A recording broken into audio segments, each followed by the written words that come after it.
Welcome to this week's leadership video. Now you're going to be getting this on Christmas Eve afternoon. And so some of you are going to watch this on Christmas Eve. Maybe others will open up your computer and watch it on Christmas Day, and others of you may actually watch it later in the week. You know what? I'm glad that you are leaders at Northridge. But I would like to encourage you to give a gift this year to those who you lead, to those who are in the ministries that you are overseeing, or the classes that you are teaching. You know, it's a gift is a neat thing, and it's always fun to receive. And particularly maybe that gift that got lost under the bed and it's found later. Or the gift that was hidden in the closet and you forgot where you hid it. And it came out later. But I'm encouraging you to give a gift, an unusual gift, to the people that you minister with. And it's the gift of humility.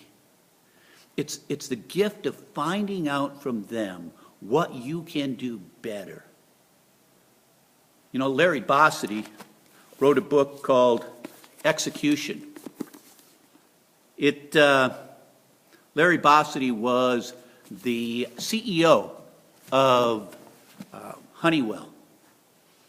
And one of the things he liked to do is to go into the plants and go into the offices of Honeywell literally around the world and talk to the people. And one of the things that Bossidy says in that book is that if he ever came to a plant and he went down on the floor where they were manufacturing, creating the products that Honeywell would sell, and tell them, you know what, ask any question you'd like. He says if nobody asked him how much he made last year, he said he realized it wasn't an open and honest place. And so if he's there at that plant where they are making things and he's talking to the people who are making those things and they don't ask him that question, as soon as the meeting's over, he goes upstairs with the manager of that plant and he reprimands him. He says, you need to be a person who draws out from your people their questions, their serious questions. You can't be afraid of it. You can't create an environment where they can't share. So whether you're teaching a Sunday school class or you're an elder in the church, whether you're overseeing a table at Kate's Cup or leading a life group, one of the things I'd really encourage you to do is to go to your group and say, how can we get better? What can I do to help you more grow? Get their input, and then be the kind of person who receives it. It's easy for us to ask for that input, but when we get criticism, if our mind goes to the place that says, you know, that person, where do they get off thinking that they can tell me what to do? Can I tell you that Jimmy and I have had a bunch of conversations about life groups, both on campus and off campus.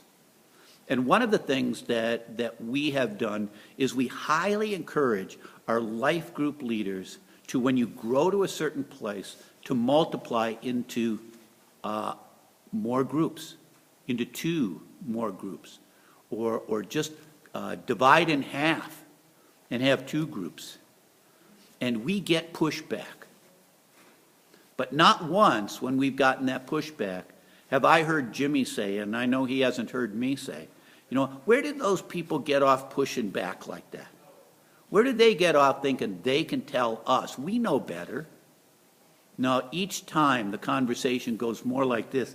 You know what? They've developed such close friendships. It's so hard to multiply into more groups.